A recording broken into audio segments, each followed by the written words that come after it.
Well, after being shut out in a tough 1-0 loss to their rivals Needham last Friday, boys soccer as a team would look to get back on track as they hosted a Bay State Conference matchup with the Rebels of Walpole on Wednesday. That would not be an easy task, though, as Walpole is a team in this conference who knows how to win, guided by their Hall of Fame coach on the sidelines, Lee Delaney. In soccer, it's always a great matchup between these two teams, and this game would be no different. In the first period, Rebels take advantage of a Raiders turnover here deep in Walpole's offensive end. Justin Burns collects it. Taking a few steps, Burns sets up his shot and drives it through corner net for a quick Rebels 1-0 lead. Controlling time of possession throughout this opening half, Walpole takes that 1-0 advantage into halftime. Well, as Rebels tried to add to their one-goal lead here in the second, backup goalie George Monterez looks solid in net once again for Wellesley, giving his team a great chance to tie this game up with still plenty of time left on the clock. Great offensive play here by the Raiders gets started by senior Sean Igo, whose shot gets initially saved by a diving Dylan Knight. The ball comes loose. Christopher Kolb shoots it, that's blocked, but Luke Fontana dives and stuffs in the game-tying putback, and we are all locked in at 1-1. Later, far out of the crease, Dylan Knight punts it away, but it hits Sean Igo right in the chest. Igo sets and kicks a laser shot high and over Knight and sinks in the go-ahead goal into an empty net. 2-1 Raiders, as Wellesley is fired up, taking the lead for the first time in the game and forcing Walpole to take a much-needed timeout.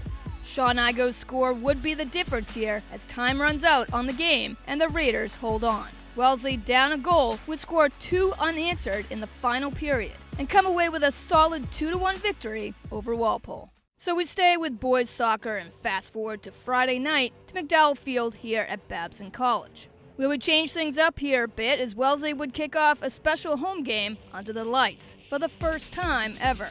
Definitely an exciting night for these Raiders as the 3rd and 4th graders of Wellesley United would also join them on the field in the pregame lineups. The Raiders would host the Weymouth Wildcats as both teams look ready to play some soccer. So the first half begins in front of a packed crowd here in the stands. But 7 minutes into it, it's Weymouth who sets the tempo early. Deep in their offensive zone, left corner Shane Adams feeds it. Ian Godine's foot contains it, and the ball lands in front of Brian Chambers. Chambers connects and nets it right corner as the Wildcats jump out first and quickly hold a 1-0 advantage.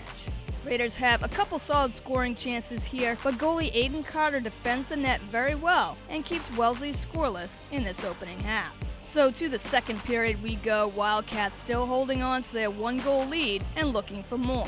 On a breakaway here, speedy Cameron Sands beats the defenders, but is denied by great Jeff Gilbert's save. But Ian Godine with the left foot stuffs in the putback, and Weymouth now holds a 2-goal edge over Wellesley. While these Raiders just could not get their offense going in this game, it was definitely not for a lack of effort. Add on here a few more shots on goals that would fall just short. As a result, Raiders come away scoreless in a frustrating loss. Behind Weymouth's consistent team defense and Aiden Carter defending the net well, Wildcats shut out Wellesley under the lights to the final score, Weymouth 2, Wellesley 0. Coming off an impressive home opener win over Peabody last week, Raiders football will be hosting a Bay State Conference matchup with the struggling Framingham Flyers on a sunny Saturday afternoon here at Honeywell Field. Just a perfect day for football. And Wellesley would waste no time here on their opening drive, eating up a ton of yards on the ground. Sparked first by Ryan Parker, who takes the pitch out and makes it a solid 20-yard gain down the sidelines before he is finally brought down. Then after a couple stops by the Flyers defense, on 4th down, Raiders go for it, and quarterback Jake Moen makes it count. Play action fake, Moen keeps it and throws a perfect pass to tri-captain Griffin Morgan. Morgan beats the Flyers secondary with ease and brings in the touchdown catch. As their opening drive results in not only a score, but eats up a ton of clock, with just under 8 minutes have already passed here in the first quarter. After both teams trade 3 and outs, it's first down for the Flyers, but that quickly changes as quarterback Nathan Martino gets hit by Grant Kasikas and the ball comes out. Scott Westerman jumps on it, and the Raiders have great field position. Now as this drive takes Wellesley into the second quarter, a solid run here by Jake Moen on the keeper gets the offense even closer to the end zone. Brendan Dolan would then bring it in on the ground on a 5-yard touchdown run. Wellesley takes advantage of a Framingham costly mistake and hold a 2-touchdown lead already, 14-0. After Grant Casikas finds a gaping hole in this Flyers defense, he takes it 29 yards for another score, and the Raiders have a commanding 21-0 lead, and we're still only in the second quarter. As the Flyers offense continues to go nowhere, frustration begins to set in on this team, down by 3 scores with only 1 first down and being forced to punt yet again.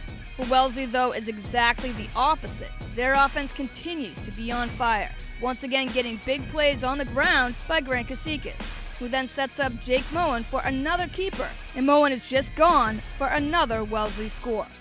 Raiders close out this exciting first half with a big statement, exploding for 4 touchdowns in the first 2 quarters. Raiders 28, Flyers 0. Fast forward to the fourth and final quarter as something positive seems to finally go Framingham's way here. After the defense steps up and forces a Wellesley turnover, Flyers have the ball at the Raiders' 35-yard line. Quarterback Nathan Martino airs it out deep to Tayron Campbell, and Campbell makes a great catch close to the 1-yard line. But it's just that kind of day for Framingham. With first and goal, they just go backwards instead, as Raiders D behind Sam McGee's 2 sacks would prove to just be too much for the Flyers to handle. And Wellesley pushes Framingham all the way back to the 26-yard line. The Flyers turn it over on downs and come away with nothing. The one bright spot for Flyers, though, besides the fact that at some point this game will come to an end, is Framingham's bench.